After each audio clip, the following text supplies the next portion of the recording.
ప్రతిధ్వనికి స్వాగతం. ముఖ్యమంత్రిగా చంద్రబాబు ఇప్పుడు 4వ సారి పరిపాలిస్తున్నప్పటికీ ఆయన తొలిసారి సీఎం బాధ్యతలు స్వీకరించి సెప్టెంబర్ 1కి 30 ఏళ్లు పూర్తయ్యాయి. విధిలేని పరిస్థితుల్లో సీఎం బాధ్యతలు చేపట్టిన ఆయన ఆంధ్రప్రదేశ్ ప్రగతికి విధాత అవటం విధి నిర్ణయం కావచ్చు. 3 దశాబ్దాల కాలంలో తన పాలనా దక్షతతో ఉమ్మడి ఆంధ్రప్రదేశ్ పైనే కాదు యావత్ దేశంపైన చెరగని ముద్ర వేశారు. ఉరు తొలగించేలా ప్రసంగించడం రాదు, మాస్ లీడరు కాదు, ఉన్నది ఒక్కటే పని చేయాలన్న సంకల్పం, దేశంలో అందరికంటే ముందే ఆలోచించే దూరదృష్టి, అభివృద్ధి కాంక్ష, రెక్కలు ముక్కలు చేసుకుని కష్టపడే స్వభావం ఇవన్నీ ఆయన్ని బ్రాండ్ అభివృద్ధికి బ్రాండ్ అంబాసిడర్ను చేశాయి. తొలిసారి 30 ఏళ్ల క్రితం సీఎం అయిన చంద్రబాబుకి ఇప్పటి సీఎం చంద్రబాబుకి మధ్య తేడా ఏంటి? రాజకీయ యవనికపై ఆయన ఎలాంటి ముద్ర వేశారు? ఇది నేటి ప్రతిధ్వని. చర్చలో పాల్గొంటున్న వారు విక్రమ్ పూలా గారు, మహాస్వాప్నికుడు పుస్తక రచయిత, డివి శ్రీనివాస్ గారు, సీనియర్ పాత్రికేయులు. రైట్, ముందుగా విక్రమ్ గారు, సరిగ్గా 30 ఏళ్ల క్రితం చంద్రబాబు ఎలాంటి పరిస్థితుల్లో ముఖ్యమంత్రి పదవి బాధ్యతలు చేపట్టారు? ఆయనపై ఆనాడు ఏమైనా అంచనాలున్నాయా? చంద్రబాబు నాయుడు గారు సెప్టెంబర్ 1, 1995 నాడు మొట్టమొదటిసారిగా ఉమ్మడి ఆంధ్రప్రదేశ్కు ముఖ్యమంత్రి అయ్యారండి. మీరన్నట్లుగా ఆ రోజు ఆయన ముఖ్యమంత్రి కావటానికి ఆ పార్టీలో జరిగినటువంటి కొన్ని పరిస్థితులు వల్ల ఆయన ముఖ్యమంత్రి పీఠాన్ని అధిష్ఠించడానికి పురిగొల్పిందని చెప్పచ్చు. ఎందుకంటే మనందరికీ తెలుసు 1994లో తెలుగుదేశం పార్టీ చాలా ఘన విజయం సాధించింది. 210 పైగా సీట్లు వచ్చినాయి. అదేవిధంగా మిత్రపక్షాలు కమ్యూనిస్టులు, ఉభయ కమ్యూనిస్టు పార్టీలు కూడా 25 పైగా సీట్లు వచ్చినాయి. కేవలం 26 సీట్లకు మాత్రమే కాంగ్రెస్ పార్టీ పరిమితమైంది. అయితే ఆ పరిస్థితులను ముందు మాట్లాడుకునే ముందు 1989-94 మధ్య కాంగ్రెస్ పరిపాలన, తెలుగుదేశం పార్టీలో చంద్రబాబు నాయుడు గారి పాత్ర గురించి కూడా చెప్పుకోవాల్సిన పరిస్థితి ఉంది. ఎందుకంటే 89-94 మధ్య 3 ముఖ్యమంత్రులు మారారండి. అంటే చెన్నారెడ్డి గారు, నేదురుమల్లి జనార్దన్ రెడ్డి గారు, కోట్ల విజయభాస్కర్ రెడ్డి గారు. ఆ సమయంలో చంద్రబాబు నాయుడు గారు డిప్యూటీ ఫ్లోర్ లీడర్గా ఉన్నారు. తెలుగుదేశం పార్టీకి ఫ్లోర్ లీడర్గా ఎన్టీ రామారావు గారు ఉన్నారు. ఎన్టీ రామారావు గారు కొంతకాలం తర్వాత కొంత అస్వస్థతకు లోనయ్యారు. అదేవిధంగా 93 ఆగస్టులో ఒక సంఘటన జరిగింది. ఆ రోజు శివారెడ్డి గారి హత్య జరిగిన దరిమిల శాసనసభలో ఆ అంశాన్ని చర్చించాలని పట్టుబట్టినప్పుడు స్పీకర్ గారు దానికి అనుమతించకపోగా ఆ రోజు కొంచెం అందరూ కలిసి, తెలుగుదేశం సభ్యులందరూ కలిసి గట్టిగా ఒత్తిడి తీసుకొచ్చిన నేపథ్యంలో ఎన్టీ రామారావు గారు తన సీట్లో కూర్చున్నప్పటికీ స్పీకర్ గారు మొత్తం అందరినీ కూడా సస్పెండ్ చేశారు. ఎన్టీ రామారావు గారిని కూడా సస్పెండ్ చేశారు. దానికి ఆయనకు ఆగ్రహం కలిగింది. అంటే నేను సీట్లోనే కూర్చున్నాను, నేను పోడియం దగ్గరికి వెళ్ళలేదు, అయినా కూడా నన్ను సస్పెండ్ చేశారు, ఇక నేను ఈ సభకు రాను, ముఖ్యమంత్రిగానే తిరిగి వస్తానని చెప్పారు అని వెళ్ళిపోయారు. అటువంటి సమయంలో ఆయన కొంత అస్వస్థతకు గురైన సమయంలో అటు పార్టీని, ఇటు లెజిస్లేచర్ పార్టీని రెండింటిని కూడా చంద్రబాబు నాయుడు గారు చాలా సమర్థవంతంగా 2 పాత్రలను ఆయన నిర్వహించారు. ఎందుకంటే ఆ రోజున 3 ముఖ్యమంత్రులు మారటం, 2 మంత్రులు రాజీనామా కూడా, అవినీతి ఆరోపణల మీద 2 మంత్రులను రాజీనామా చేయించినటువంటి ఘనత కూడా ఆ రోజు చంద్రబాబు గారి నేతృత్వంలోని తెలుగుదేశం పార్టీకి చెందింది. అయితే ఆ రోజున 5 ఏళ్ల పాటు పార్టీని సమర్థవంతంగా నిర్వహించడానికి పార్టీలో ఉన్నటువంటి సీనియర్ల శక్తి సామర్థ్యాలను ఆయన సంపూర్ణంగా వినియోగించుకున్నారు. అయితే తదనంతర పరిణామాల్లో లక్ష్మీపార్వతి గారు ఎన్టీ రామారావు గారి జీవితంలోకి ప్రవేశించడం, తర్వాత ఎన్టీ రామారావు గారు ఆ సమయంలో లక్ష్మీపార్వతి గారికి కొంత పార్టీ మీద కూడా పట్టు సాధించేటట్టుగా కొంత అవకాశం కల్పించడంతో టిక్కెట్ల విషయంలో కూడా కొంత ఇబ్బంది ఎదురైంది. అంటే ఎవరైతే తెలుగుదేశం పార్టీ తరఫున కష్టపడి పనిచేశారో వాళ్ళకి కాకుండా లక్ష్మీపార్వతి గారు సజెస్ట్ చేసినటువంటి కొంతమంది నాయకులకి టికెట్లు దక్కినాయి. అది పార్టీలో అసంతృప్తి బాగా పెరిగింది. అయితే కరెక్ట్ గా ఇప్పుడు ఎప్పుడైతే ఆ విధిలేని పరిస్థితుల్లో బాధ్యతలు చేపట్టారో అప్పుడు ఏమన్నా చంద్రబాబు మీద అసలు అంచనాలు అనేవి ఉన్నాయా? అదేనండి, అంటే అప్పుడు విధిలేని పరిస్థితుల్లో ఆ సమయంలో ఏంటంటే లక్ష్మీపార్వతి గారు పెత్తనం ఎక్కువైన సందర్భంలో సీనియర్లందరూ కూడా చంద్రబాబు గారి మీద ఒత్తిడి తీసుకొచ్చారు. పార్టీని బతికించుకోవాలి, ఎవరైతే మనం కష్టపడ్డామో ఆ కష్టపడిన వాళ్ళు కాకుండా కొత్తగా పార్టీలోకి వచ్చినటువంటి వాళ్ళకి పదవులు దక్కుతున్నాయనేటువంటి పరిస్థితుల్లో చంద్రబాబు నాయుడు గారి మీద ఒత్తిడి తీసుకొచ్చారు. మీరు కనుక ఒప్పుకోకపోతే మేము అశోక్ గజపతిరాజు గారిని కూడా మేము నాయకుడిగా ఎన్నుకుంటామని ఆయన మీద ఒత్తిడి తెచ్చిన పరిస్థితుల్లో చంద్రబాబు నాయుడు గారి విధిలేని పరిస్థితుల్లో ఆ రోజు ఎన్టీ రామారావు గారిని దించేసి అంటే లెజిస్లేచర్ పార్టీ నాయకుడిగా ఆయన ఎన్నుకున్నారు. ఆయన ముఖ్యమంత్రి అయ్యారు.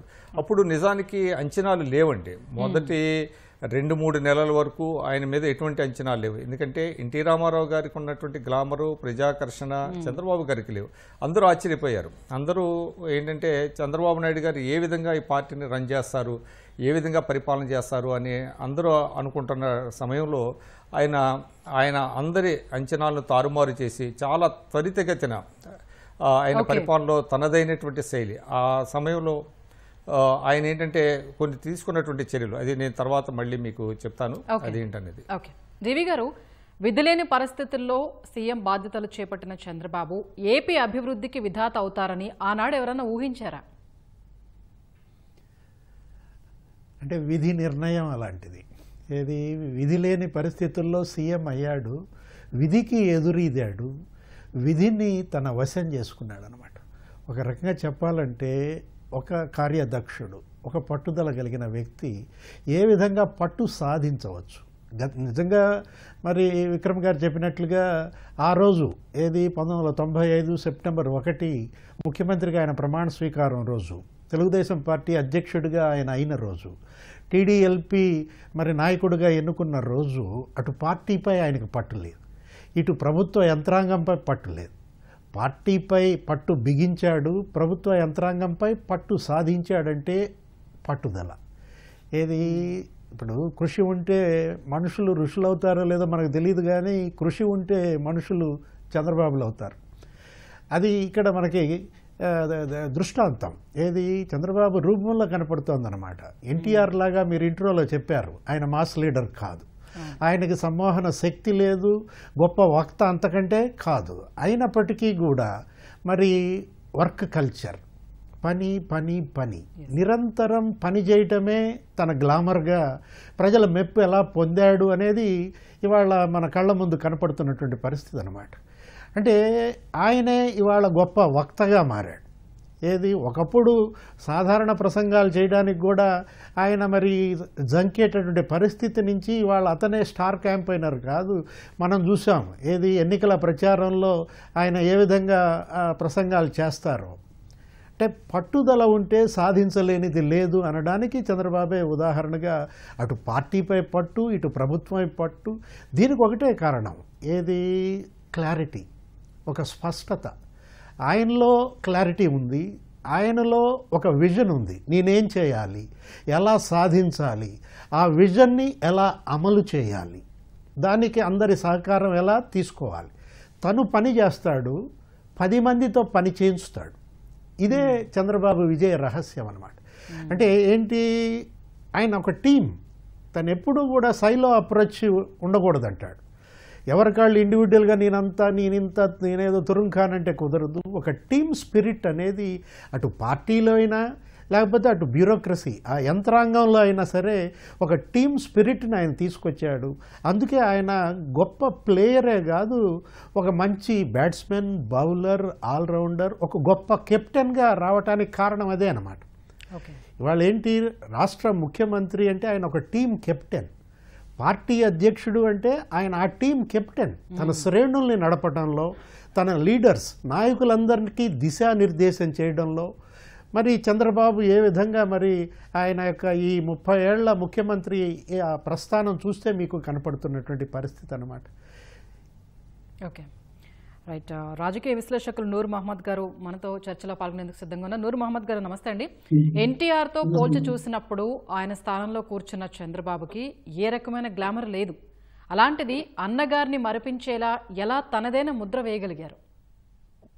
ఒకటి ముఖ్యంగా మనం చెప్పుకోవచ్చు అండి, ఆ రోజు 30 సంవత్సరాలు ఈనాటికి అవుతుందంటే ఇంత 5 కోట్ల మంది ఆంధ్ర రాష్ట్ర ప్రజలు కానీ తెలంగాణ ప్రజలు కానీ ఈ రోజుకి ఆయన ఒప్పించి హైదరాబాద్ లో ఆయన అరెస్ట్ చేసినప్పుడు మనం స్పష్టంగా కనపడిందండి. హైదరాబాద్ ప్రజలు కూడా ఈ రోజుకి తెలంగాణ ప్రజలు గుర్తుండిపోయారంటే చంద్రబాబుకి ఆయన చేసిన మొట్టమొదటి ముఖ్యమంత్రిగా అయిన తర్వాత ఆంధ్ర రాష్ట్ర ప్రజలు గుర్తుండిపోయేలాగా కొన్ని సంస్కరణలు తీసుకొచ్చారు. ఒకటి, నిన్నటిదాకా అధికారులు ఎక్కడ ఉంటారో, ఏం చేస్తారో, ఎలా ఉంటారో కూడా చూడని గ్రామాలకి పరుగులు ఎత్తిచ్చారు. పని సంస్కృతి అధికారులకు ఎలా ఉండాలో రుచి చూపించిన నాయకుడు ఎవరు ఉన్నారంటే అది చంద్రబాబు నాయుడు అని చెప్పక తప్పదు. రెండోది, ఫైళ్ళ వారోత్సవాలు. గతంలో ఎప్పుడు కని విని ఎరగని రీతిలో ఫైల్ ఏవైనా అధికారుల దగ్గర పెండింగ్ ఉంటే ఆ ఫైళ్ళని వారోత్సవాలుగా పెట్టి ప్రజల వద్దకే పాలన అనే పేర్లు, ఇవన్నీ సృష్టికర్త ఎవరంటే గతంలో ఎప్పుడు విననటువంటి పేరు చంద్రబాబు నాయుడు. చంద్రబాబు నాయుడు గారు గతంలో అన్నలాగా పరిపాలన అందించాలంటే తన ముద్ర వేసుకోవడానికి ఇందాక చాలా మంది చాలా విషయాలు చెప్పారు. వాటన్నిటిని మనం పోలిస్తే ఎన్టీ రామారావు గారికి ఉన్నటువంటి చరిష్మా కావచ్చు, ఆయనకు ఉన్నటువంటి సినిమాలు కావచ్చు, అనేకమైనటువంటి లక్షణాలు ఉన్నటువంటి మహానుభావునిగా చెప్పుకుంటే ఎన్టీఆర్ రామారావు గారు అలాంటి స్థానంలో కూర్చున్నటువంటి చంద్రబాబు నాయుడు గారిని కేవలం పనితో, ఇందాక పెద్దలు చెప్పినట్లు తాను పరిగెత్తడం కాకుండా తన తోటి వారిని, అధికారుల్ని, ప్రభుత్వాన్ని, పార్టీని పరుగులెత్తించారు అని ఆ విధంగా ముందుకు తీసుకెళ్లడంతోనే ఈ రాష్ట్రంలో 30 సంవత్సరాలైనా ఆ రోజుకి నేటికి గుర్తు పెట్టుకుంటున్నామంటే జన్మభూమి లాంటి కార్యక్రమాలు కావచ్చు, ఫైళ్ళని అధికారులే ప్రజల వద్దకు వెళ్లి పరిష్కారం చేసే దిశగా జరిగినటువంటి అనేక కార్యక్రమాలు ఈ రోజుకి గతంలో జరిగినటువంటి అధికారులు వణుకు పుట్టించేలాగా ప్రజలు తన వద్దకు వస్తే తాను ఏం చెప్తే అది చేస్తే చేయొచ్చు, లేకపోతే లేదు విన్నట్టు దాకా. కానీ ఒక మానిటరింగ్ సిస్టమ్ కింద స్థాయి నుంచి రాష్ట్ర స్థాయి దాకా ఒక మానిటరింగ్ సిస్టమ్, ఒక అధికారి ఎవరైనా నిన్నటిదాకా ఏంటి, ఎవరైనా అధికారుల దగ్గర ప్రజలు పోయి తన సమస్య చెప్పుకున్నారంటే తాను పరిష్కరిస్తాడు, వదిలేస్తాడు, అడిగేవాడు లేడు. పైకి మళ్ళీ జవాబుదారితనం లేకుండా గతంలో ఉండేది. అదే చంద్రబాబు నాయుడు ముఖ్యమంత్రి అయిన తర్వాత ప్రతి ఫైల్కి ఒక జవాబుదారితనం ఉండాలి, పైకి సమాధానం చెప్పాలి, ఆ అర్జీదారునికి తిరిగి సమాధానం చెప్పే పద్ధతుల్లో ఒక బృహత్తరమైనటువంటి కర్తవ్యాలని అధికారుల్లో వణుకు పుట్టించేలాగా. అధికారులు చాలా మంది మంచి అధికారులు కూడా గతంలో కూడా ఉండొచ్చు, కానీ అందరినీ ప్రజలకి బాధ్యతగా నేను ఉండాలని నేర్పించినటువంటి పరిస్థితి కేవలం ఆ రోజు ఒక నూతన ఆర్థిక విధానాలు ఈ దేశంలో అమలు కావడానికి ముందు వస్తున్నటువంటి దిశగా అందరికీ చదువు రావాలంటే ఒక టార్గెట్. ఈ రాష్ట్రంలో అక్షరాస్యత చాలా వెనుకబాటు ఉండేది. అక్షరాస్యత అందరికీ రావాలంటే టీచర్ 9 గంటలకు స్కూల్లో ఉండాలి అని ఒక టీచర్ పిల్లలకి బత్తం పెట్టి ఏ విధంగా కొట్టి చదువు నేర్పిస్తాడో ఆ టీచర్లకే చంద్రబాబు నాయుడు గారు ఏం చేశారంటే నువ్వు టయానికి బడికి పోవాలి, బడికి పోయి ఆ విద్యార్థికి చదువు చెప్పాలి అని చెప్పించినటువంటి ఒక ఘనమైన చరిత్ర చంద్రబాబు నాయుడు గారు ప్రభుత్వానికి ఆ రోజు చేసినటువంటి నవయువకుడిగా ఉన్నారు. చాలా చురుకుతనంతో పనిచేశారు, చాలా కష్టంతో పనిచేశారు. మొల్లదారిని తన రహదారిగా మార్చుకున్నటువంటి ఘనమైన కీర్తి చంద్రబాబు నాయుడు గారికి ఆ రోజు దక్కిందని నేను భావిస్తున్నాను. విక్రమ్ గారు, 30 ఏళ్ల క్రితం ముఖ్యమంత్రిగా చంద్రబాబు ప్రమాణ స్వీకారం చేసిన రోజున ఆయన ఈ రాష్ట్రాన్ని ఇంతకాలం అంటే అత్యధిక కాలం పనిచేసిన సీఎంగా చరిత్ర సృష్టిస్తాడు అని ఎవరన్నా అనుకున్నారా? ఎవరు అనుకోలేదండి. ఆయన ముఖ్యమంత్రిగా సుదీర్ఘకాలం పనిచేయగలిగారు, అదేవిధంగా ప్రతిపక్ష నేతగా కూడా సుదీర్ఘకాలం పనిచేయగలిగారు. ఆయన అన్ని రికార్డులు చెరిపేశారు. గతంలో కాసు బ్రహ్మానందరెడ్డి గారు అత్యధిక కాలం అంటే ఉమ్మడి రాష్ట్రానికి ఆయన సీఎంగా పనిచేశారు. ఆ రికార్డుని ఆయన అధిగమించారు. అదేవిధంగా అనేక రికార్డ్స్ ఆయన అంటే రికార్డుల కోసం ఆయన పనిచేయలేదు, కానీ ఆ విధంగా ఆయన కలిసి వచ్చింది. ఖచ్చితంగా అది ప్రజాభిమానం చూరగొనటం వలన ఆయన ఇంతకాలం ఆయన రాజకీయాల్లో కొనసాగటం, అదేవిధంగా అత్యధిక కాలం అటు ఉమ్మడి ఆంధ్రప్రదేశ్కి ఇవాళ ఏదైతే విభజిత ఆంధ్రప్రదేశ్కి తొలి ముఖ్యమంత్రి కావటం, అదేవిధంగా మళ్ళీ ఇప్పుడు ముఖ్యమంత్రి కావటం, మధ్యలో ఆయన ప్రతిపక్ష నేతగా పార్టీని కాపాడుకోవటం. కాబట్టి ఇది ఎవరు ఊహించనిదండి. కాబట్టి ఇది ఒక అరుదైనటువంటి రికార్డ్స్ ఆయన సొంతమైనవి. ఉదాహరణకి అసలు పార్టీ వ్యవస్థాపక అధ్యక్షులైనటువంటి ఎన్టీ రామారావు గారే ఒకసారి ఏమన్నారంటే నాతో పుట్టిన ఈ పార్టీ నాతోనే గిడుతుంది అని అన్నారు. అంటే ఆయన కూడా ఊహించలేదు అది. అంటే చంద్రబాబు నాయుడు గారు మరి ఆయన ఉన్నటువంటి శక్తి సామర్థ్యాలు ఏ పార్టీ మనకి అర్థమవుతుంది. దానికి కారణం ఏంటంటే ఒక బలీయమైనటువంటి శక్తిగా తెలుగుదేశం పార్టీని రూపొందించడం, అదేవిధంగా ప్రజలకు మెచ్చేటువంటి ఒక పరిపాలన ఆయన అందించడం. కొన్ని సందర్భాల్లో ఆయన ఓటమి పాలు కావచ్చు, ఆయా సమయాల్లో ఉన్నటువంటి కొన్ని పరిస్థితుల దృష్ట్యా కొన్ని సందర్భాల్లో ఆయన తీసుకున్నటువంటి కొన్ని నిర్ణయాలు ప్రజలకి అర్థం కాకపోవచ్చు, అదేవిధంగా వాళ్ళు దాన్ని తిరస్కరించవచ్చు. కానీ ఆయన ఎప్పుడూ కూడా ప్రతిపక్ష రోలు కూడా అద్భుతంగా ఆయన ప్లే చేశారు. ప్రజలకి నిరంతరం అందుబాటులో ఉన్నారు, అదేవిధంగా పార్టీ కార్యకర్తలకి. అందువలన ఇవాళ ఆయన 30 సంవత్సరాలుగా ఇవాళ రాజకీయాల్లో ఉండటం, అదేవిధంగా ఆయన ముఖ్యమంత్రి అవటం, ఇప్పటికీ ఆయన ముఖ్యమంత్రిగా ఉన్నారు. ఇంకా ఎన్ని రికార్డులు ఆయన అధిగమిస్తారో మనకి తెలియదు. కానీ బట్ ఆ సందర్భంలో మాత్రం ఎవరు కూడా అట్లాగా ఊహించే ఉండరు నేను అనుకోవటం. ఓకే, డివి శ్రీనివాస్ గారు, ఉమ్మడి ఆంధ్రప్రదేశ్లో అనేక మంది సీఎంలు పనిచేశారు. చంద్రబాబుని మిగతా వారితో కంపేర్ చేసినప్పుడు వారికి బాబుకు ఉన్న తేడా ఏంటి? ఆంధ్ర రాష్ట్రానికి కానీ ఆంధ్రప్రదేశ్కి కానీ ఇప్పుడు 16-17 మంది సీఎంలు పనిచేశారమ్మ. ఏది ఇప్పుడు మన విక్రమ్ గారు చెప్పినట్టు కాసు బ్రహ్మానంద రెడ్డి, అంతకుముందు నీలం సంజీవరెడ్డి, లేకపోతే కోట్ల విజయభాస్కర్ రెడ్డి, అంజయ్య, పివి నరసింహారావు, మర్రి చెన్నారెడ్డి, వీళ్ళందరూ కూడా ఎవరి స్టైల్ వాళ్ళది, ఎవరి ఫంక్షనింగ్ వాళ్ళది. ఎన్టీఆర్ది అసలు విలక్షణ శైలి. అలాంటిది మరి తనకంటూ ఒక బ్రాండ్, ఏది ఇంతమంది ముఖ్యమంత్రుల్లో సిబిఎన్ అంటేనే ఒక బ్రాండ్గా, ఆయనే ఒక బ్రాండ్ అంబాసిడర్గా ప్రతి రంగంలో చెరగని ముద్ర వేశాడు. ఇవాళ చంద్రబాబు ఆయన పేరుతో శిలాఫలకం లేని ఊరు కానీ వార్డు కానీ లేవంటే అతిశయోక్తి కాదు. ఉమ్మడి ఆంధ్రప్రదేశ్లో, ఒక్క విభజిత ఆంధ్రప్రదేశ్లో కాదన్నమాట. అంటే అడుగడుగున తనదంటూ ఒక ముద్ర వేశాడు. వ్యవసాయంపై ముద్ర వేశాడు.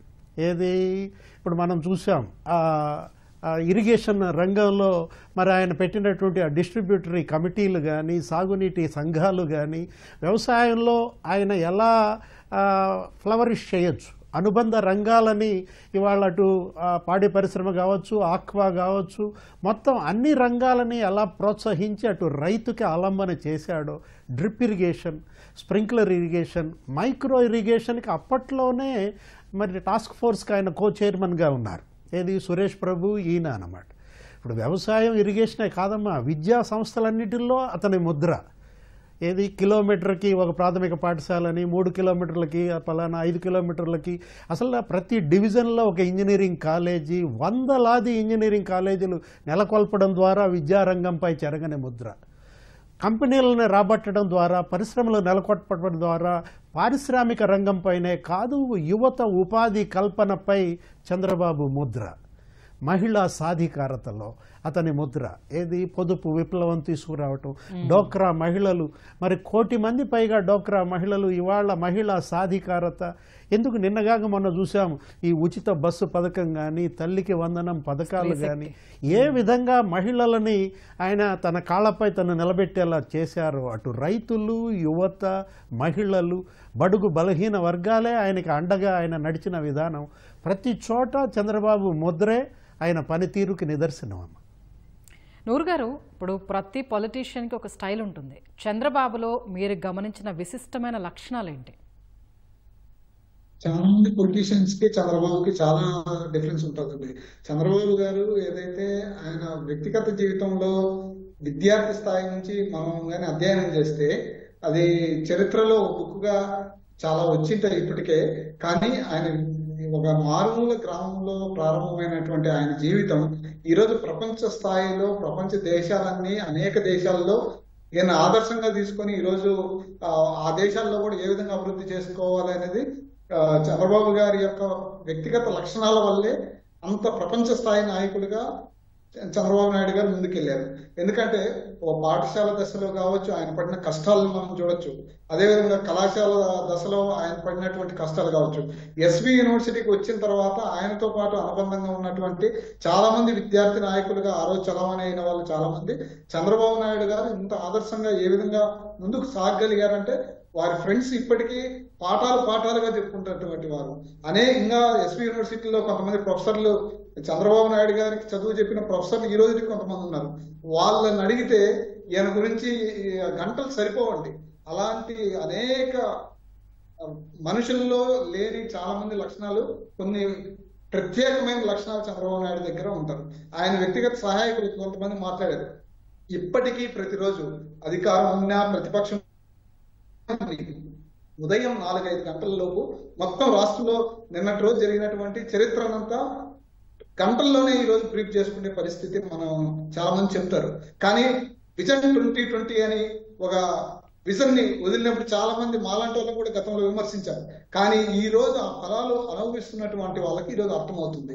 హైదరాబాద్ అభివృద్ధి కావచ్చు, ఆంధ్రప్రదేశ్ అభివృద్ధి కావచ్చు, అనేక మంది చదువుల అక్షరాస్యతలు ముందుకు రావడం కావచ్చు, ఉద్యోగాలు రావడం కావచ్చు, అనేక ఆర్థిక అభివృద్ధి ఏదైతే రాష్ట్రంలో జరిగిందో వాటన్నిటిని పరిశీలిస్తే దీని వెనక ఒక ప్రత్యేకమైనటువంటి కృషి. అది 1991లో నూతన ఆర్థిక విధానాలు దేశం అంతా అమలయ్యాయి. కానీ ఆంధ్రప్రదేశ్ లో ఇంత ఆర్థిక అభివృద్ధి జరిగిందంటే మనం ఉత్తరాదికి ఆంధ్రప్రదేశ్ కి పోలి చూసుకుంటేనే అది ఎవరితో సాధ్యమైందో ఈ రోజుకి బీహార్ కావచ్చు, ఒరిస్సా లాంటి రాష్ట్రాలు కావచ్చు ఇంత వెనకబడ్డాయి. ఆంధ్రప్రదేశ్ ఈ విధంగా ఎందుకు ముందుకు పోయింది అంటే ఈ రోజు ఖచ్చితంగా తనదైనటువంటి ప్రత్యేకమైనటువంటి విలక్షణ లక్షణాల వల్లే చంద్రబాబు నాయుడు గారు ఒక ప్రత్యేకమైనటువంటి కృషి చేయడంతోనే ఈరోజు సాధ్యమైందని చెప్పక తప్పదు. ఇటువంటి లక్షణాలు అందరిలోనూ ఉండవండి. ఎందుకంటే సోమరిపోతులు ఉంటారు, నిద్రలేయడానికి బద్ధకంగా ఉన్న వాళ్ళు ఉంటారు, చదవడానికి ఇష్టం లేనటువంటి వ్యక్తులు చాలా మంది రాజకీయాల్లో ఉన్నారు. వాళ్ళందరికీ చంద్రబాబు నాయుడు గారికి ఇది ప్రత్యేకత చూపట్టడంతోనే రాష్ట్ర అభివృద్ధి పైన ఇది ఒక విశేషమైనటువంటి కృషి జరిగిందని చెప్పక తప్పదు. అయితే నూరు గారు, ఇప్పుడు గతంలో పనిచేసిన సీఎంలకి ముఖ్యంగా బాబుకి మీరు గమనించిన తేడా ఏంటి? గతంలో సీఎంలు చాలా మంది చేసుకుంటూ పోయారు. ఎన్టీ రామారావు గారితో మనం పోల్చినా, ఇతర ముఖ్యమంత్రులతో పోల్చినా ఒక ప్రత్యేకమైనటువంటి అడ్మినిస్ట్రేషన్ మీద ఎవ్వరికి గ్రిప్ లేదు. వాళ్ళ అధికారులు ఏది చెబితే అది చేసుకుంటూ పోవడమే కనిపించేది. కానీ తన యొక్క ముద్రని పరిపాలన మీద చూపించడానికి ఒక ఫైల్ వచ్చిందంటే అధికారులు ఏం చెప్తే అది సీఎం లో ఉన్న వ్యక్తిగా తలూపుకొని పోయారంటే అది సాధ్యం కాదు. ఖచ్చితంగా ఒక విజన్ తో ఈ రాష్ట్రంలో అందరికీ అక్షరాస్యత రావాలి అంటే ఒక విజన్ పెట్టుకున్నారు.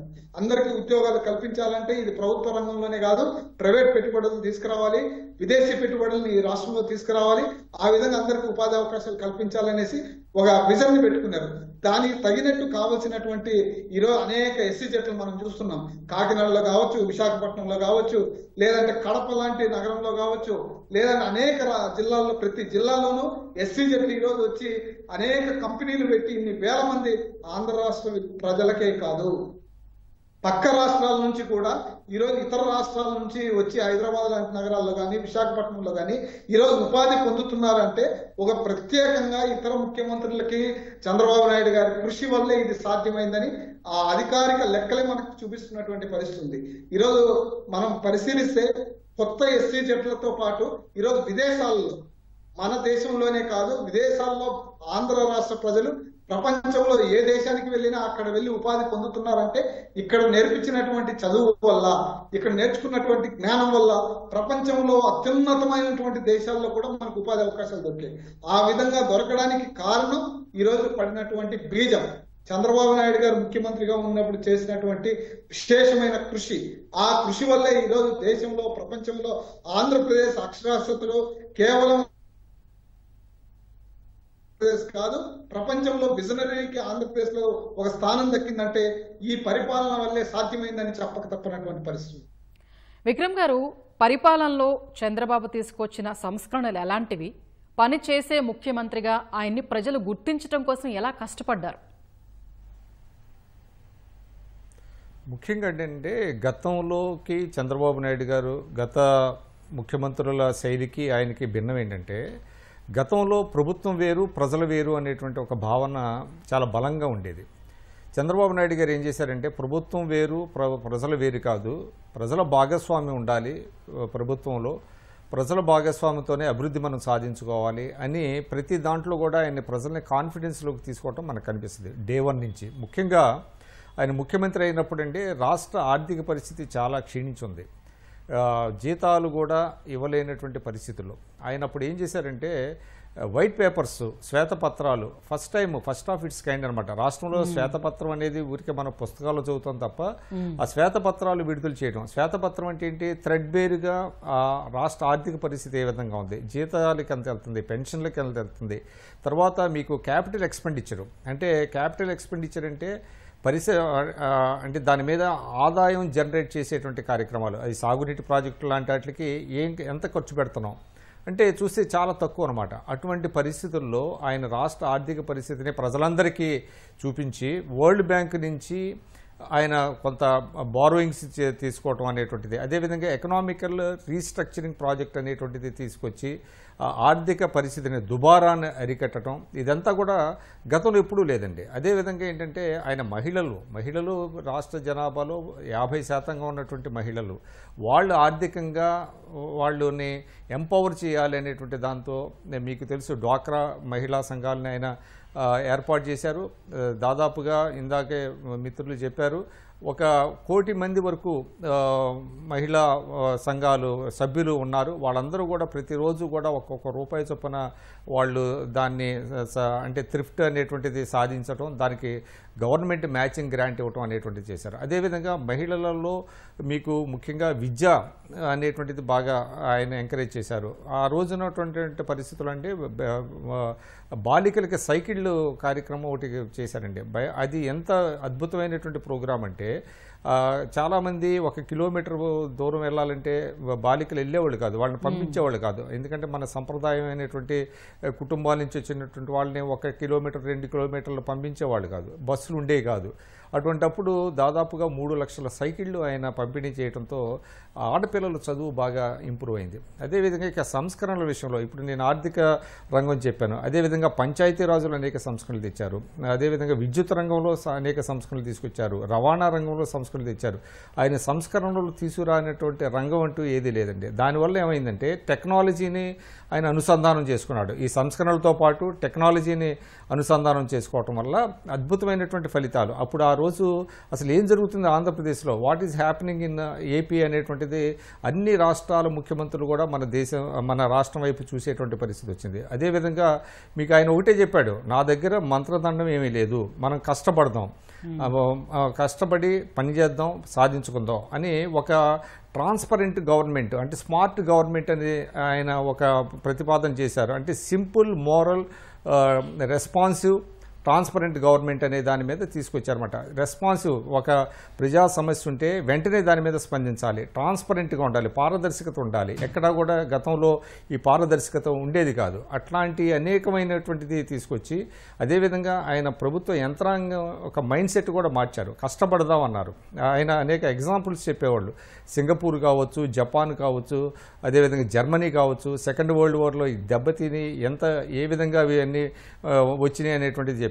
అదేవిధంగా ఆయన ఏంటంటే ఆయన తీసుకొచ్చినటువంటి మొదటి దశ సంస్కరణలు కొంత ప్రజల్లో అపోహలు సృష్టించినాయి. పివి నరసింహారావు గారు ప్రధానిగా ఉండగా అప్పుడు కొన్ని స్కామ్స్ జరిగినాయి. దాంతో సంస్కరణ అంటే ఒక భయపడే పరిస్థితి వచ్చింది. కానీ ఆయన ప్రజల్ని కాన్ఫిడెన్స్లో తీసుకున్నారు. సంస్కరణ అంటే భయపడాల్సిన అవసరం లేదు, సంస్కరణ మానవీయ కోణంతో చేయాలి అనేటువంటి దాని మీద ఆయన సంస్కరణలు చేపట్టడం, ఆ సంస్కరణల ఫలితాలు ఉదాహరణకు మీకు గతంలో ఓపెన్ స్కై పాలసీ అనేటువంటిది ఉండేది కాదండి. అంటే కేవలం మీకు ఎయిర్ ఇండియా ఒక్కటే గుత్తాధిపత్యంగా ఉండేది. దానివల్ల అనేక సమస్యలు వచ్చాయి. అప్పుడు ఆయన వాజ్పేయి గారిని ఒప్పించి ఓపెన్ స్కై పాలసీ తీసుకొచ్చారు. అదేవిధంగా ఐటీ రంగంలో ఇక మనం చెప్పాల్సినటువంటి అవసరం లేదు. ఆ రోజున చాలామంది ఎద్దేవా చేశారు, కంప్యూటర్లు తిండి పెడతాయని అన్నారు.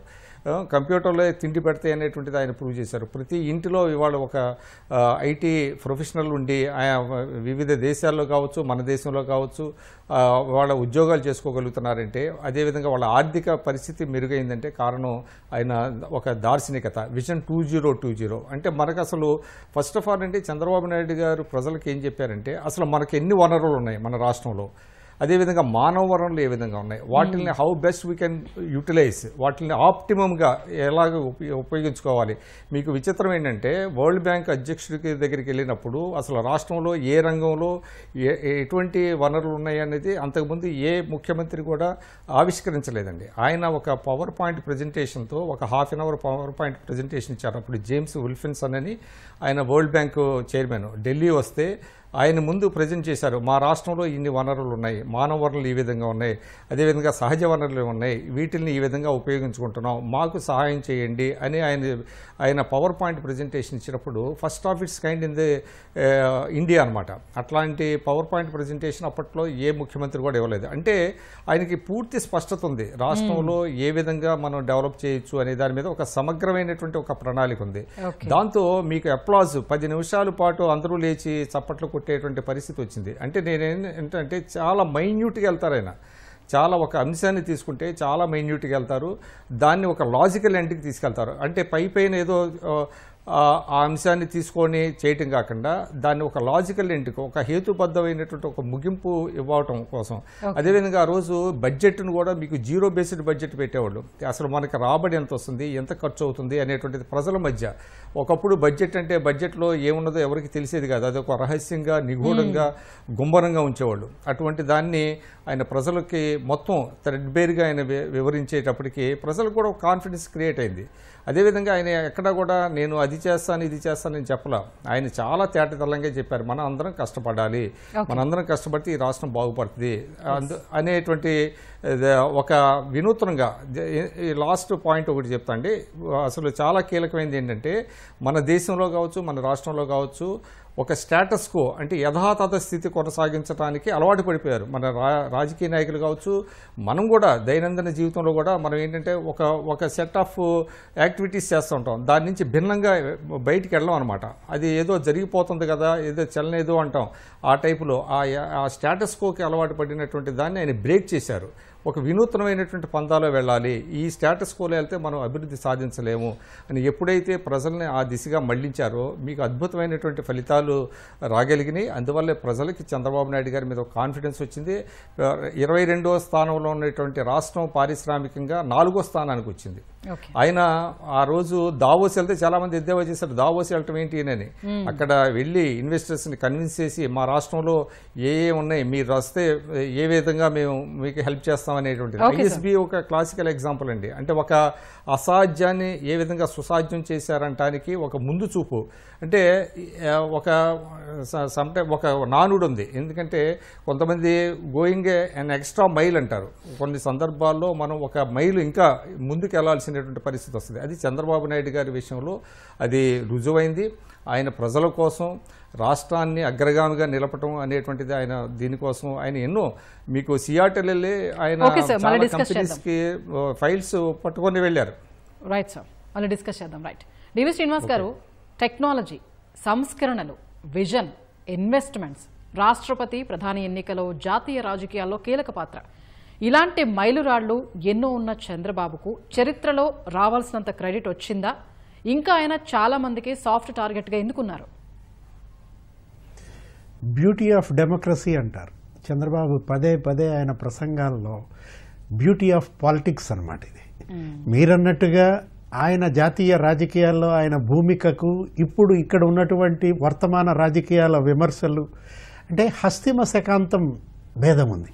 ఏది ఏనుగుకి దోమకి ఉన్నంత తేడా ఉందన్నమాట. ఇప్పుడు 47 ఏళ్ల రాజకీయం అమ్మ, 47 ఏళ్ల రాజకీయాల్లో, రాష్ట్ర రాజకీయాల్లో ఎన్నాళ్ళు అయినా 7 ఏళ్లే. 4 దశాబ్దాలు జాతీయ రాజకీయాల్లో ప్రధాన భూమిక అటు వాజ్పేయితో, దేవీలాల్తో, విపి సింగ్, లేకపోతే రామకృష్ణ హెగ్డే, హేమీలతో కలిసి పనిచేశారు, ఫరూక్ అబ్దుల్లా, ఇలాంటి వాళ్ళందరితో కలిసి పనిచేసినటువంటి ఒక స్టాల్ వాట్. ఏది ఇలాంటి నాయకుడు మరి ఇటువంటి వాళ్లతో విమర్శలకు గురవుతున్నాడు. ఏది జగన్మోహన్ రెడ్డి, లేకపోతే అంబటి రాంబాబు, వీళ్ళందరూ కూడా పేర్ని నాని, జోగి రమేష్ లాంటి వాళ్ళు కూడా ఆయన విమర్శిస్తున్నారు. అంటే మనం ఏమనుకోవాలా? Beauty of డెమోక్రసీయా? ఆయన భాషలో చెప్పాలంటే ఒకటి, ఇలాంటి నాయకుడు ఏ రాష్ట్రంలో అన్నా ఉన్నట్లయితే కళ్ళకద్దుకునేవాడు. ఇప్పుడు జాతీయ రాజకీయాల్లో ఆయన క్రియాశీలక భూమిక పోషించినా కూడా రాష్ట్ర ప్రయోజనాలే మిన్నగా. వాజ్పేయి ప్రధానిగా ఉన్నప్పుడమ్మా ఆయన్ని 7 మంత్రి పదవులు తీసుకోమన్నారు. ఏది తెలుగుదేశం పార్టీ తరఫున తన క్యాబినెట్లో 7 మంత్రి పదవులు ఇస్తానన్నా కూడా తోసి రాజని బాలయోగిని స్పీకర్గా పెట్టుకుని వాజ్పేయి ద్వారా ఆంధ్రప్రదేశ్కి నిధులు రాబట్టడమే లక్ష్యంగా పెట్టుకున్నాడు. ఇప్పుడు ఈ 4 లేన్, ఈ 6 లేన్, 8 లేన్ రోడ్స్ ఉన్నాయి. ఇప్పుడు ఈ ఔటర్ రింగ్ రోడ్డు, ఇవాళ ఔటర్ రింగ్ రోడ్ హైదరాబాద్కి మరి అది నెలకి 70 కోట్లమ్మా. ఏది టోల్ గేట్ మీద వచ్చేటువంటి ఇన్కమ్, శంషాబాద్ ఇంటర్నేషనల్ ఎయిర్పోర్ట్ అదేంటది 5,000 ఎకరాలు ఎందుకని అడిగారు ఆ రోజు, ఆయన పైన విమర్శలు చేశారు. అలాంటి శంషాబాద్ ఎయిర్పోర్ట్ దాని మీద వచ్చేటువంటి ఇన్కమ్ అది 2.5 కోట్ల మంది ప్రయాణికులంట ఒక సంవత్సరంలో. అది వచ్చే ఇన్కమ్ ఇవాళ తెలంగాణ రాష్ట్ర జిఎస్డిపిలో మరి 15% దాని నుంచే వస్తోందని. అంటే సంపద సృష్టి అంటే వీళ్ళేమంటారు, ఆయన ఏదో ముద్రేస్తాడా, ఆర్బీఐ గుద్దినట్టు గుద్దుతాడా, ఇలాంటి విమర్శలు ఆయన పట్ల చేస్తున్నారంటే ఒకటి ఇది కదా సంపద సృష్టి అంటే లాజిస్టిక్స్ డెవలప్మెంట్. ఇప్పుడు ఐఎస్బి తీసుకొచ్చాడు. ప్రతి అభివృద్ధి కార్యక్రమం చంద్రబాబుది కథలుగా చెప్తారమ్మా. ఐఎస్బి ఆంధ్రప్రదేశ్కి ఎలా వచ్చిందంటే అదొక కథ. ఇప్పుడు మైక్రోసాఫ్ట్ ఆంధ్రప్రదేశ్కి వచ్చిందంటే అదొక కథ. ఇప్పుడు కియా ఉంది, ఇవాళ కార్ ఇండస్ట్రీ. అనంతపురం పెనుగొండ వచ్చిందంటే దేశంలోనే అతిపెద్ద ఎఫ్డిఐ అప్పట్లో. ఇప్పుడు చూడరాదు, ఇప్పుడు ఈ మోడీ ఏది ఇటు నేషనల్ ఫ్రంట్లో కానీ యునైటెడ్ ఫ్రంట్లో కానీ ఎన్డీఏ 1, 2, 3 ఇప్పుడు మోడీ 3.0లో కూడా మనం చూస్తున్నాం కదా. అరే సెమీ కండక్టర్స్ హబ్గా రాయలసీమ మారుతోందంటమ్మా. నిన్నగాక మొన్న మోడీ క్యాబినెట్ కొరియా నుంచి మరి 14,500 కోట్ల పెట్టుబడులతో సెమీ కండక్టర్స్ ప్లాంట్ ఇక్కడ ఈ కొప్పర్తి వరోకల్ దగ్గర పెడుతున్నారు. జపాన్ మరొక 500 కోట్లతో సెమీ కండక్టర్స్ హబ్. అంటే కేంద్రం నుంచి రాష్ట్రానికి ఎంత రాబట్టాలి, నిధులు ఎలా తీసుకురావాలి. అప్పుడు వాజ్పేయి హయాంలో అదే పనికి ఆహార పథకం అని చెప్పి గోడౌన్లలో బియ్యం అన్నీ కూడా ముక్కిపోతున్నాయి. ఆ బియ్యం ఏం చేయాలి ఏంటి అనుకుంటే, ఆ బియ్యం నాకు ఇవ్వండి, నేను నా రాష్ట్రాన్ని అభివృద్ధి చేసుకుంటాను అంటూ దగ్గర 5,000 కోట్ల రూపాయల విలువైన బియ్యం అమ్మ. ఇప్పుడు అది దగ్గర ఎంత 50,000 కోట్లతో సమానం. ఇంకో 0 పెట్టుకోవటమే. మొత్తం గ్రామాలన్నింటిలో సిమెంట్ రోడ్లు వేయించాడు. ఏమని విమర్శించారు, బియ్యం దొంగలు అన్నారు వీళ్ళని. అంటే కేంద్రం నుంచి బియ్యం తీసుకొచ్చి ఆ బియ్యాన్ని అమ్ముకుని వచ్చిన డబ్బుతో ఇక్కడ రోడ్లు నిర్మించారు. వాడలా మీరు కూడా ఇప్పుడు గ్రామాలకు గనక వెళ్తే జన్మభూమి రోడ్డు అంటారు. అంటే అభివృద్ధి అంటే ఎలా ఉండాలి, సంక్షేమం అంటే ఎలా ఇవ్వాలి, జీవన ప్రమాణాలు ఎలా పెంచాలి, ఇది కదా సంపద చక్రం అంటే. ఇవాళ పెట్టుబడులు రాబట్టడం ద్వారా నిన్న కూడా హైకోర్టు చాలా విమర్శించింది. ఏది టీసీఎస్కి భూములు ఎలా ఇచ్చారు, జగన్మోహన్ రెడ్డి లాంటి వాళ్ళు విమర్శలు చేశారు. ఏది రూపాయికి ఇడ్లీ కూడా రాదు, చంద్రబాబు ఎకరా భూమి ఎలా ఇస్తాడు అంటే ఏపీ హైకోర్టు అక్షంతలు వేసింది. భూముల విలువ, పరిశ్రమలకు ఇచ్చేటువంటి భూములను ఆ విలువ ఆధారంగా చూడకూడదు, దానివల్ల సృష్టించేటటువంటి ఉద్యోగాలు, అక్కడ పెరిగేటటువంటి ఆ కొనుగోలు శక్తి, దాని పరంగా ఆలోచించాలంటూ అక్షంతలు వేసినటువంటి పరిస్థితి అన్నమాట. ఏ మాత్రం తనతో సాయి లేని వాళ్లతో ఇవాళ ఆయన పోరాటం చేయాల్సి వస్తుంది. అయినా కూడా ఆయన వెనకంజ వేయడు, వాళ్ళనేమి కించపరచడు. తను మాత్రం తన ఒక యజ్ఞంలాగా ఆ అభివృద్ధిలో సంక్షేమ పథకాల అమల్లో మనం చూస్తున్నాం ఏ విధంగా ఒక రోల్ మోడల్గా తను పనిచేస్తున్నాడు. అవును, రైట్. నూర్ గారు, ఉమ్మడి ఆంధ్రప్రదేశ్ విడిపోయాక ఏపీకి సీఎం అయింది ఇద్దరే నాయకులు, చంద్రబాబు, జగన్. వీరిద్దరిని రాజకీయంగా పాలనా పరంగా కంపేర్ చేస్తే మీకేం కనిపిస్తుంది? 2014లో రాష్ట్ర విభజన జరిగిన తర్వాత ఏదైతే ఆంధ్రప్రదేశ్ నూతనంగా ఏర్పడినటువంటి ఆంధ్రప్రదేశ్ కి ఆ రోజు ఉన్నటువంటి పరిస్థితులను గమనిస్తే రాష్ట్ర ప్రజలందరూ ముఖ్యమంత్రిగా ఒకటే నిర్ణయించుకున్నారు. ఒక విజనరీ లీడర్ ముఖ్యమంత్రిగా ఉంటే ఖచ్చితంగా రాష్ట్రం అభివృద్ధి చెందుతుంది, రాష్ట్రానికి రావాల్సిన కేంద్రం నిధులు వస్తాయి. ఆ విధంగా రాజధానిని హైదరాబాద్ లాంటి ఒక కీలకమైనటువంటి రాజధాని మనం కోల్పోతున్నాం. అట్లాంటి ఒక రాజధానిని హైదరాబాద్ ని అభివృద్ధి చేసిన వ్యక్తే మళ్ళీ ఇట్లాంటి రాజధాని మనం సృష్టించుకోవాలి అనేది ఒక విజన్ తోనే ఆ రోజు 2014లో మళ్ళీ ముఖ్యమంత్రిగా చంద్రబాబు నాయుడు గారిని ఎన్నుకోవడం జరిగింది. అయితే గడిచినటువంటి 5 సంవత్సరాల పరిపాలనలో మనం చూసాం చాలా కేంద్రం ఆ రోజు ఉన్నటువంటి రాజకీయ పరిస్థితులని మనం అనుకున్నా రాష్ట్ర కేంద్రం నుంచి రావాల్సిన స్థాయిలో మనకు సహాయం అందకపోగా రాజధాని నిర్మాణంలో పూర్తిగా జరిగినటువంటి ఏదైతే వెనకపాటుని 5 ఏళ్ళు మళ్ళీ కొత్త ప్రభుత్వం వచ్చిన తర్వాత జగన్మోహన్ రెడ్డి గారు ముఖ్యమంత్రి అయిన తర్వాత రాష్ట్ర ప్రజలు ఎందుకు నేను చంద్రబాబు నాయుడిని లాస్ అయ్యాము, ఎందుకు ముఖ్యమంత్రిగా ఆయన్ని కోల్పోయాము అనేది ఈ 5 ఏళ్లలో మనకు చూపించినటువంటి పరిస్థితి మనం గమనించవచ్చు. ఈ 10 ఏళ్ల రెండూ పోలిస్తే ఏదైతే జగన్మోహన్ రెడ్డి గారు ప్రభుత్వం ఉన్న తర్వాత ప్రజలందరికీ ఎవరు ముఖ్యమంత్రి, ఎవరు పరిపాలన, ఎక్కడ అధికారులు, ఏ విధంగా పరిపాలన సాగుతుంది, ఎవరికి ఆ ఫలాలు దక్కుతున్నాయి అనేది 5 ఏళ్లలో పూర్తిగా రాష్ట్రాన్ని అగ్నిగుండంగా, రాష్ట్రాన్ని నాశనం చేయడానికి జగన్మోహన్ రెడ్డి గారు కంకణం కట్టినట్లు గత 5 ఏళ్ల పాలన మనం పరిశీలిస్తే కళ్ళ కట్టినట్లు కనిపించేటట్లు వాళ్ళే ప్రజలకి నేర్పించేశారు. అయితే గత ప్రభుత్వంలో జరిగినటువంటి కేంద్ర ప్రభుత్వం జరిగినటువంటి నష్టాన్ని పూడ్చుకోవడానికి మళ్ళీ కేంద్రంతో ఒప్పందాల్లో వెళ్లి ఈ రోజు మళ్ళీ అమరావతి అభివృద్ధి కోసం ఈరోజు కేంద్రంతో నిధులు రాబట్టుకోవడానికి అక్కడ ఉన్నటువంటి ప్రత్యేక పరిస్థితులు కూడా ఈ రోజు తోడు కావడంతో అమరావతి రాజధాని అభివృద్ధి అనేది మరింత ముందుకి స్పీడ్ గా ముందుకు పోవడానికి బాగా దోహదపడుతున్నటువంటి పరిస్థితి. ఈ గడిచిన సంవత్సర కాలమే కావచ్చు, చాలా ముందడుకు వెళ్ళినటువంటి పరిస్థితి. అంటే మన దరిద్రం ఏంటంటే ఇద్దరి పోలిక అనేది నాకు నచ్చట్లేదు. మనం అంతో ఇంతో పోల్చుకోవాలని భావిస్తే గతంలో రాజశేఖర రెడ్డి గారు ముఖ్యమంత్రిగా ఆ పరిపాలనకై, లేదంటే జగన్మోహన్ రెడ్డి గారి పరిపాలన కన్నా రాజశేఖర రెడ్డి గారితో పోల్చుకోవడానికి అర్హుడుగా నేను అంటే నూరు గారు మనం ఉమ్మడి ఆంధ్రప్రదేశ్ విడిపోయాక సంగతి మాట్లాడుకుంటున్నాం, అందుకని అడగాల్సి వచ్చింది. అదే అండి, వీళ్ళిద్దరి మధ్య మన పోలిక అనేది తన కొడుకు వయసుతో సమానమైనటువంటి వ్యక్తిగా జగన్మోహన్ రెడ్డి గారిని మనం చూడొచ్చు. కానీ ఈ ఆంధ్ర రాష్ట్ర ప్రజలు పూర్తిగా ఇద్దరి పరిపాలన 5 సంవత్సరాలు చూసిన తర్వాత ఒక గుణపాఠంగా తీసుకున్నారు. మరీ 20 సంవత్సరాల లోపు మళ్ళీ ఇటువంటి వ్యక్తిని ఆంధ్ర రాష్ట్ర ప్రజలు చూడకూడదు. చూసామంటే ఆంధ్రప్రదేశ్ అంధకారంలోకి వెళ్ళిపోతుంది.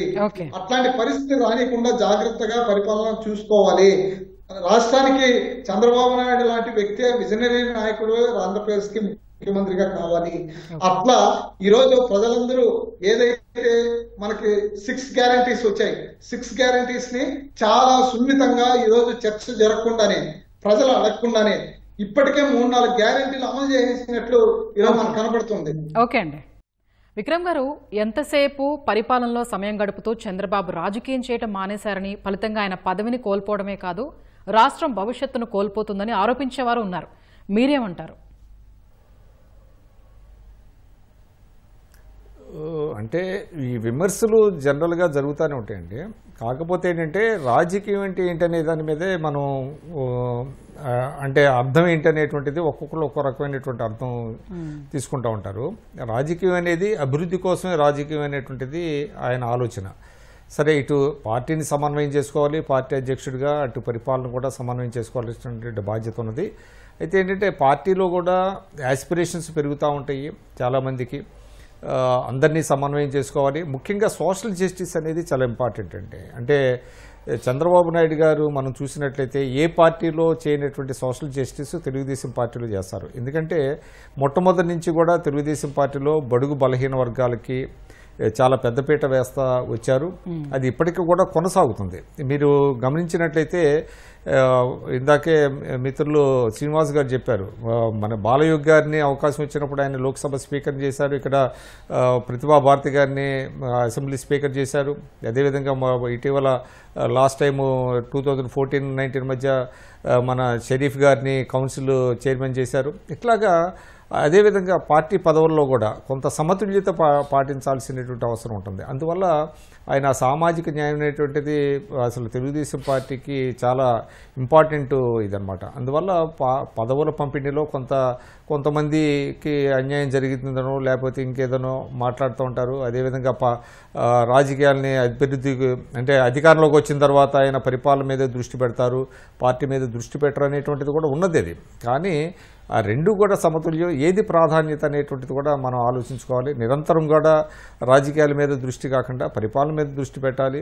ఆయన ఒకప్పుడు ఒకటి చెప్పారు, ఎన్నికల సమయంలో తప్ప మిగతా సమయాల్లో మనం రాజకీయం చేయొద్దని మిగతా పార్టీలకు చెప్పినప్పటికీ సరే మిగతా పార్టీలు ఆ విధంగా ఉండేటువంటి అవకాశం లేదు. వాళ్ళకి నిరంతరం కూడా మనకు తెలుసు, ఒకప్పుడు కాంగ్రెస్ పార్టీ ఏ విధంగా అస్థిరపరిచి ఇక్కడ నాన్ కాంగ్రెస్ పార్టీలను మనం చేసిందో మనందరికీ తెలుసు. ఎన్టీ రామారావు గారు ప్రభుత్వాన్ని పడగొట్టింది, ఫరూక్ అబ్దుల్లా గారి ప్రభుత్వం, ఈఎంఎస్ నమ్మూద్రిపాది గారి ప్రభుత్వం, అజయ్ ఘోష్ ప్రభుత్వం, ఇట్లాగే చాలా ప్రభుత్వాలను అస్థిరపరిచేది. అది రాజకీయం అంటే వాళ్ళ దృష్టిలో అది క్యాంపు రాజకీయాలు, ఢిల్లీకి పోవటం, మంత్రులు మార్చడం అట్లాగా. కానీ తెలుగుదేశంలో అట్లా ఉండదు. తెలుగుదేశంలో ఏంటంటే ఒకసారి అధికారంలోకి వచ్చిన తర్వాత అభివృద్ధి మీద దృష్టి పెడతారు.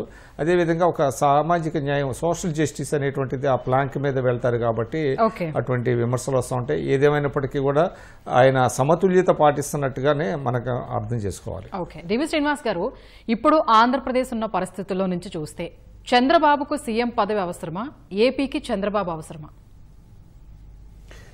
ముఖ్యమంత్రి పదవి చంద్రబాబుకి కొత్త కాదమ్మా. ఇప్పటికే 4 సార్లు ముఖ్యమంత్రిగా చేసినటువంటి చంద్రబాబుకి ఆ పదవితో అనుగూడేదేముంది.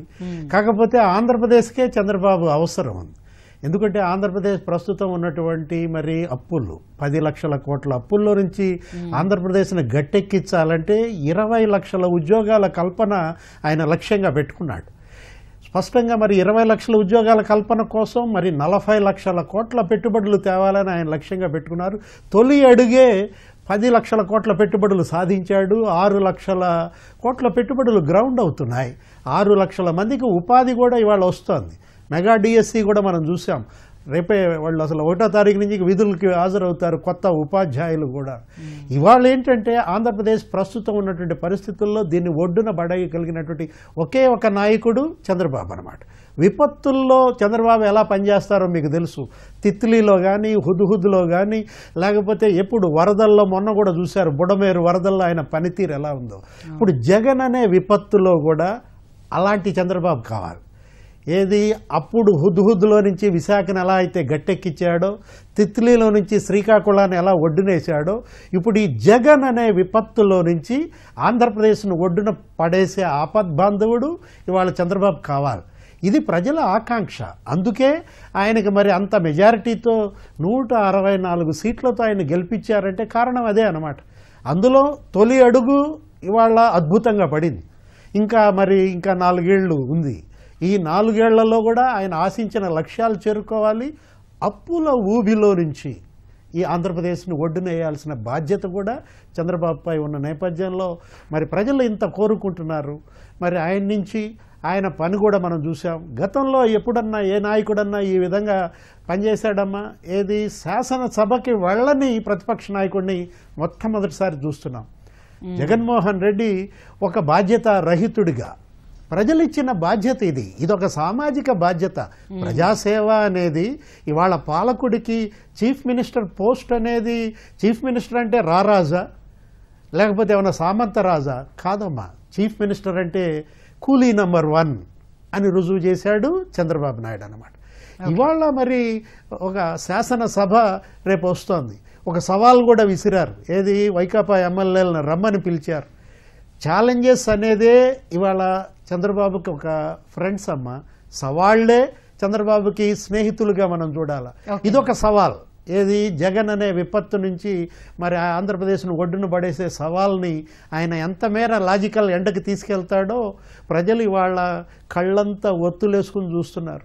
ఓకే, నూరు గారు, 1999 నాటి సీఎం చంద్రబాబుకు నేటి సీఎం చంద్రబాబుకు మధ్య మీరు గమనించిన తేడాలేంటి?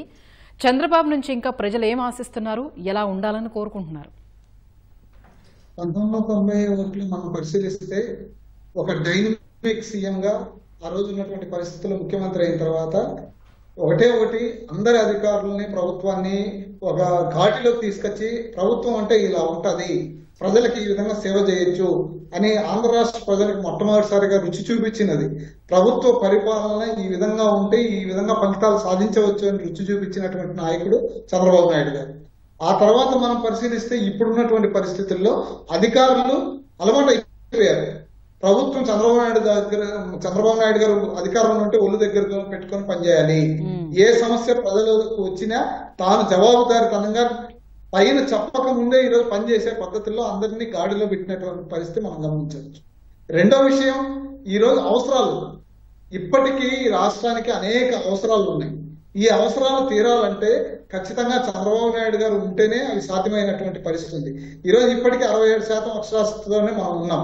ఇంకా ఈరోజు 100% అక్షరాస్యత సాధించాలన్నా ఈరోజు ప్రజలందరికీ సొంతంగా ఉద్యోగాలే కాకుండా అనేక రకాల ఉపాధి అవకాశాలు ఈరోజు రాష్ట్రంలో అనేక మంది పెట్టుబడిదారులు వస్తున్నారంటే అది ఒక విజనరీతో ఒక ప్లాంట్ గా 91లో వేసినటువంటి ప్లాన్ ఈ రోజు అమలు అవుతుంది. ఆ అమలు సంపూర్ణంగా కావడానికి ఈరోజు విజనరీ లీడర్ గా ఉన్నటువంటి చంద్రబాబు నాయుడు అవసరం ఖచ్చితంగా ఈ రాష్ట్ర ప్రజలు గుర్తించారు కాబట్టి అధికారంలో మళ్ళీ వచ్చేటట్లు ఈరోజు మనకు కనపడుతున్నది. అదే విధంగా ఇచ్చినటువంటి హామీలు ఏవైతే ఉన్నాయో ఆ హామీల అమలులో కూడా చాలా చురుగ్గా ఈ ప్రభుత్వం పనిచేస్తుంది కాబట్టి ఈ 4 సంవత్సరాలు సంపూర్ణ అధికారాన్ని ప్రజలకు అందించే పద్ధతిలో ఈ ప్రభుత్వం కృషి చేస్తుందని నేను భావిస్తున్నాను. రైట్ అండి, ధన్యవాదాలండి నూర్ గారు, డివి శ్రీనివాస్ గారు, విక్రమ్ గారు. ఇది ఇవాల్టి ప్రతిధ్వని.